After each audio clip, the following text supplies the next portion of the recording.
Bonsoir, nous sommes mercredi 15 octobre 2025 et le numéro 511 de la Tribune des Travailleurs vient de paraître.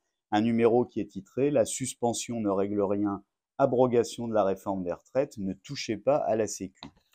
Car le nouveau Premier ministre Lecornu, devant l'Assemblée nationale, a été contraint pour obtenir le non-vote de la censure par le Parti socialiste d'annoncer la suspension de la contre-réforme des retraites contre laquelle nous étions des dizaines de millions en grève et en manifestation en 2023.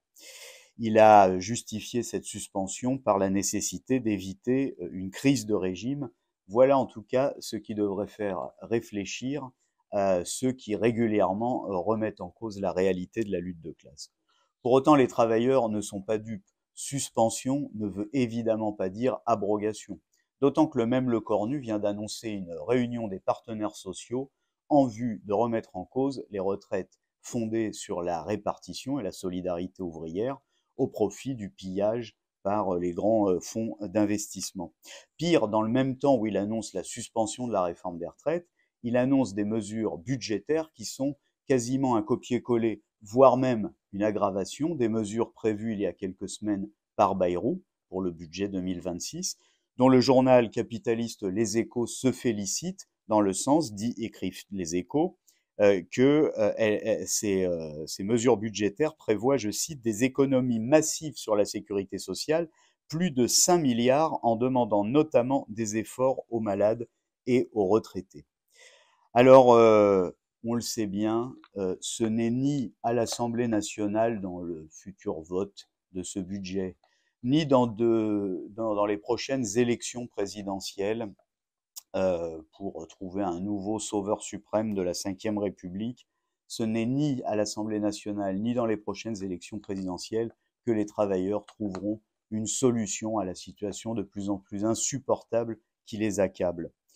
La crise actuelle du régime de la Ve République provient de la lutte de classe, sa solution viendra donc de la lutte de classe. De la lutte de classe, c'est-à-dire de la mobilisation des travailleurs par millions dans l'unité avec leurs organisations pour le retrait de toutes ces mesures et plus généralement dans la rupture avec ces institutions antidémocratiques et dans la constitution d'un gouvernement des travailleurs et de la démocratie qui ira prendre l'argent là où il est, c'est-à-dire dans les 300 milliards versés chaque année par l'État aux capitalistes, dans les 100 milliards que les actionnaires se sont mis dans la poche l'année dernière, dans les près de 700 milliards d'euros déversés dans le budget militaire en augmentation constante sur ordre de Trump et de l'OTAN.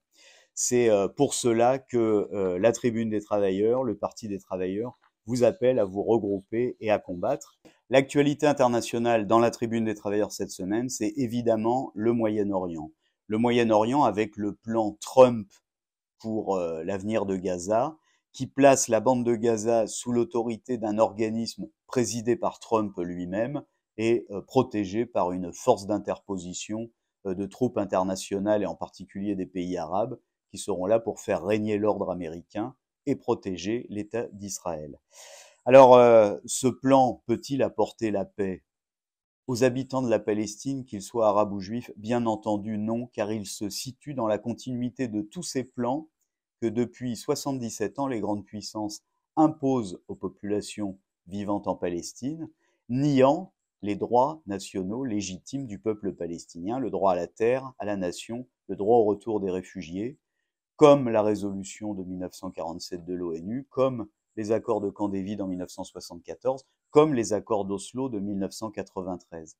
Mais l'actualité au Moyen-Orient, c'est aussi le retour, malgré les immenses destructions et les souffrances du peuple palestinien, en quelques jours, ce retour de 500 000 Palestiniens dans les villes d'où ils ont été chassés et d'où, selon Netanyahou et Trump, ils ne devaient plus jamais revenir, qui montre la permanence des aspirations nationales et démocratiques du peuple palestinien. C'est dans la Tribune des Travailleurs cette semaine. Alors, comme chaque semaine, aidez-nous à diffuser cet hebdomadaire qui est un instrument pour le combat.